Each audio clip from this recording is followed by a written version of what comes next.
দেশ বিদেশের বাছাই করা খবর নিয়ে সর্বদাই সত্য সন্ধানী এই নিউজ ভারত। নমস্কার, এই নিউজ ভারতে আপনাদের সকলকে স্বাগত। শুরু করছি ওয়েদার আপডেট।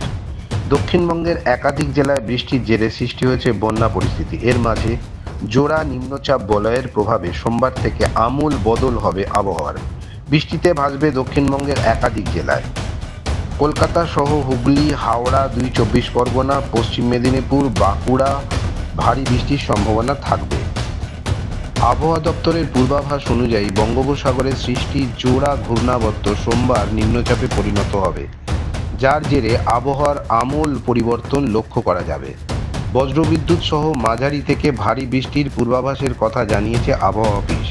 উপকূলবর্তী জেলায় বৃষ্টির পরিমাণ বাড়বে। বুধবার পর্যন্ত উপকূলবর্তী জেলাগুলিতে ভারী বৃষ্টির পূর্বাভাস রয়েছে। আজ সোমবার কলকাতা সহ দক্ষিণবঙ্গের একাধিক জেলা বৃষ্টির সঙ্গে ঝোড়ো হাওয়া বইতে পারে বলে জানিয়েছে আবহাওয়া দপ্তর। কলকাতাতে দুপুরের পর হালকা থেকে মাঝারি বৃষ্টিপাতের পূর্বাভাস দেওয়া হয়েছে, সঙ্গে ঝোড়ো হাওয়া বইতে পারে।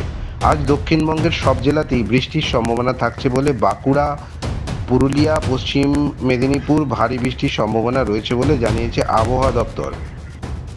আজ কলকাতার আকাশে কখনো রোদ কখনো মেঘ। আজ কলকাতা ও তার পার্শ্ববর্তী অঞ্চলে দিনের সর্বোচ্চ তাপমাত্রা ৩৮ ডিগ্রি সেলসিয়াস, সর্বনিম্ন ২৮ ডিগ্রি সেলসিয়াস। বাতাসে আপেক্ষিক আর্দ্রতার পরিমাণ ৭১%, অনুভূত তাপমাত্রা ৪৬ ডিগ্রি সেলসিয়াস। ব্যুরো রিপোর্ট, ই নিউজ ভারত।